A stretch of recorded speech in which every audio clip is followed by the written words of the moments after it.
Hello friends, स्वागत है आपका अपना यूट्यूब चैनल साबिर क्लासेस में। तो प्यारे बच्चे, अभी के इस वीडियो बताने वाले जितने भी स्टूडेंट क्लास 9th के हैं और आप लोग भी एग्ज़ाम दे रहे हैं, तो प्यारे बच्चे अभी के इस वीडियो में नॉन हिंदी का 106 सेट कोड है और उसी का प्यारे बच्चे आप लोगों को सब्जेक्टिव क्वेश्चंस का पूरा जो है ना आपको हम आंसर बताएंगे, साथ में आपको PDF भी डाउनलोड करने के लिए बताएंगे। जिस तरह से आप लोगों को हिंदी, सोशल साइंस और मैथ और क्या कहते हैं अंग्रेज़ी का बताए थे, बिल्कुल 100% वही आया था, बिल्कुल सेम आप लोगों का यानी कि नॉन हिंदी का बता रहे यही सारे क्वेश्चंस आएंगे।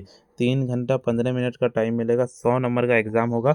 देखिए प्यारे बच्चे, आपको बता दें कि 100 ऑब्जेक्टिव पूछे जाएंगे, 50 बनाना। इससे पहले आपको हम ना ऑब्जेक्टिव ऑलरेडी पूरा बता दिए, उसका वीडियो का लिंक डिस्क्रिप्शन में मिल जाएगा, जाके देख पाइएगा। इस वीडियो में सब्जेक्टिव बताएंगे, तो वीडियो को स्टार्ट करने से पहले वीडियो को लाइक कर दीजिएगा, साथ में चैनल को सब्सक्राइब नहीं किए सब्सक्राइब कर लीजिएगा, इस वीडियो को शेयर ज़रूर से कर लीजिएगा।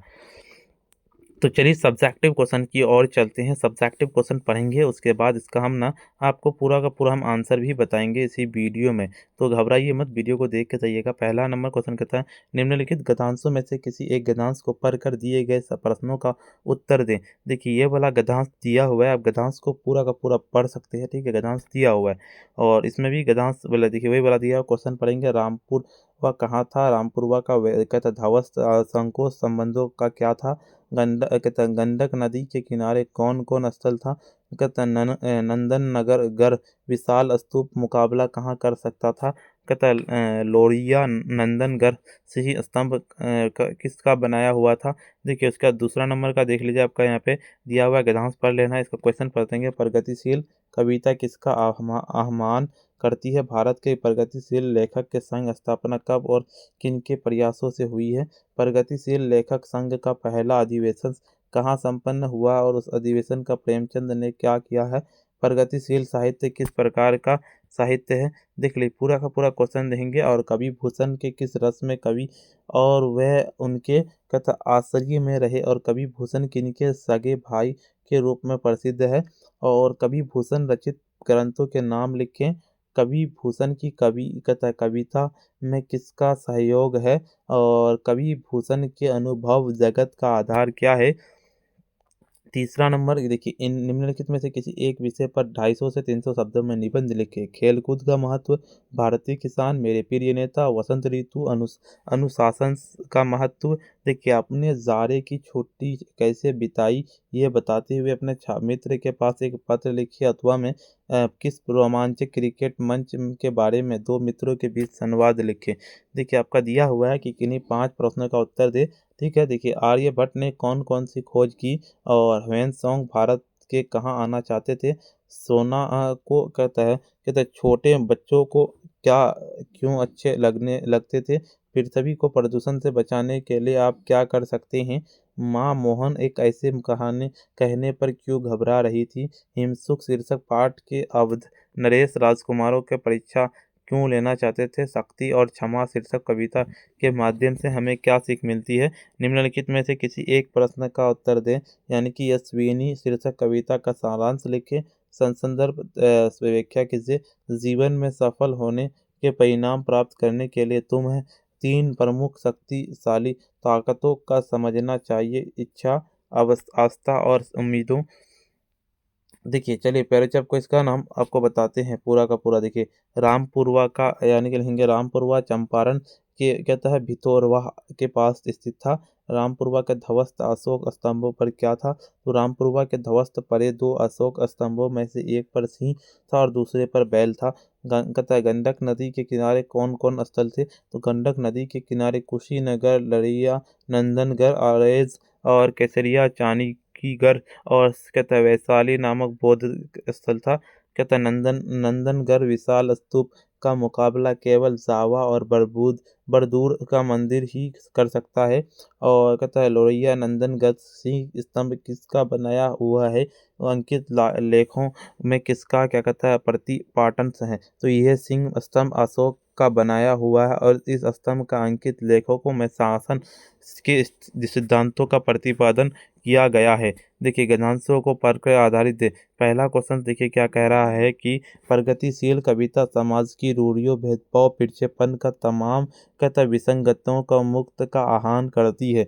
भारत के प्रगतिशील लेखक संघ की स्थापना कब और किनके प्रयासों से हुई है? तो भारत में प्रगतिशील लेखक संघ की स्थापना 1936 के सज्जाद और कहता मूलराज आनंद के प्रयासों से हुई है। अगले नंबर क्वेश्चन की ओर चलते। प्रगतिशील लेखक का संघ पहला अधिवेशन कहाँ संपन्न हुआ और अधिवेशन का प्रेमचंद्र ने क्या कहा था? तो प्रगतिशील लेखक संघ का पहला अधिवेशन लखनऊ के प्रेमचंद अध्यक्षता में संपन्न हुआ था। इस अधिवेशन प्रेमचंद्र ने कहा था कि साहित्यकार का लक्ष्य केवल महफिल सजाना और मनोरंजन का सामान जुटाना नहीं। देखिए चौथा नंबर का सीधे क्या कहता है, प्रगतिशील साहित्य ऐसा साहित्य जिसके केंद्र में जनता, उसका संघर्ष और उसकी जीवन स्थितियों होती है। लेकिन यह केवल कहता है नारेबाजी का साहित्य नहीं है। तीसरा नंबर का निबंध लिखना लेखक यानी कि हम अनुशासन का महत्व पर निबंध लिखेंगे। हम क्या लिखेंगे?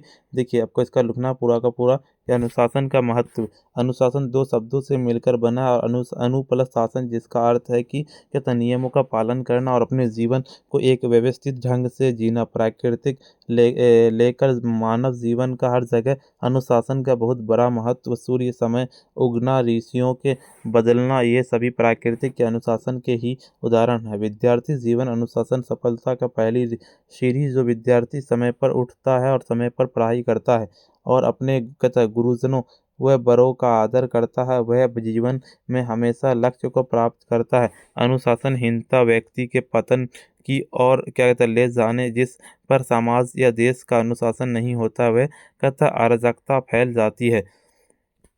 अनुशासन केवल डर या दबाव से नहीं आना चाहिए, बल्कि यह आत्मनियंत्रण का रूप होना चाहिए। जब हम अपनी इच्छाओं और आदतों पर नियंत्रित पाकर सही दिशा काम करते हैं तो हमारा अंदर एक नई ऊर्जा संचार होती है।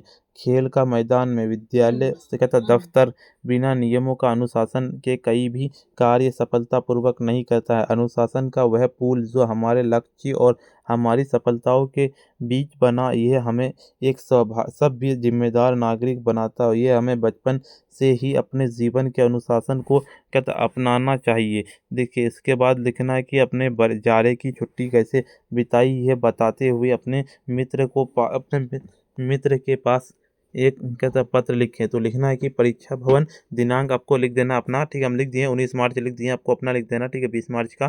फिर ये मित्र रमेश सप्रेम नमस्कार, ये कुशल मंगल हूँ, आशा है कि करता हूँ कि तुम भी सब परिवार स्वस्थ और प्रसन्न होंगे। बहुत दिनों के से तुम्हारा पत्र नहीं आया है, इसीलिए सोचा कि तुम्हें अपनी जड़ों की छुट्टियाँ और शीतकालीन अवकाश के बारे में बताऊं। इस बार जरे की छुट्टियों के मैंने अपने परिवार के साथ राजगीर और नालंदा घूमने का कार्यक्रम बनाया था। हमने विश्व शांति स्तूप, गर्म पानी की कुंड और नालंदा विश्वविद्यालय के प्राचीन खंडहर देखे हैं। वहां जाकर के मुझे हमेशा देश के गौरवशील इतिहास को करीब से जानने का मौका मिला है। और अलावा बचे हुए दिनों में मैंने अपनी परीक्षा की तैयारी के लिए कुछ नई कहानियाँ किताबें पढ़ी हैं। कुल मिलाकर मेरी छुट्टियाँ बहुत ज्ञानवर्धक और मनोरंजन रही है। तुम्हें पत्र लिखकर बताना था कि तुम्हारी छुट्टी कैसी बीती है। अंकल और आंटी को मेरा प्रणाम कहना, ठीक है। 5 नंबर का देखिए आप लोगों का यानी कि आर्यभट्ट वाला लिखेंगे क्या कि सीधे यानी कि महान गणितज्ञ खगोल शास्त्री आर्यभट्ट के गणित शून्य जीरो के दशमलव प्रणाली का आविष्कार किया है। उन्होंने यह भी खोज की थी कि पृथ्वी अपने धुरी पर घूमती है, जिससे दिन और रात होती है, और चंद्रमा ग्रहण, सूर्य ग्रहण वैज्ञानिक कारणों को स्पष्ट करता है। ह्वेनसांग का भारत को क्यों आना चाहते थे? चीनी यात्री ह्वेनसांग भारत में बौद्ध धर्म के गहराई अध्ययन करने और पवित्र बौद्ध तीर्थस्थल के दर्शन करने और नालंदा विश्वविद्यालय के बौद्ध धर्म ग्रंथों का एकत्रित करके अपने साथ ले जाने उद्देश्य में भारत आना चाहते थे। देखिए पृथ्वी की प्रदूषण से बचने के लिए हमें कई कदम उठा सकते हैं, जैसे अधिक पेड़ लगाना, प्लास्टिक की थैलियाँ का उपयोग बंद करना, सार्वजनिक वाहनों का साइकिल का उपयोग करना और अपने आसपास कूड़ा ना फैलाने, उसे सही डस्टबिन में डालना।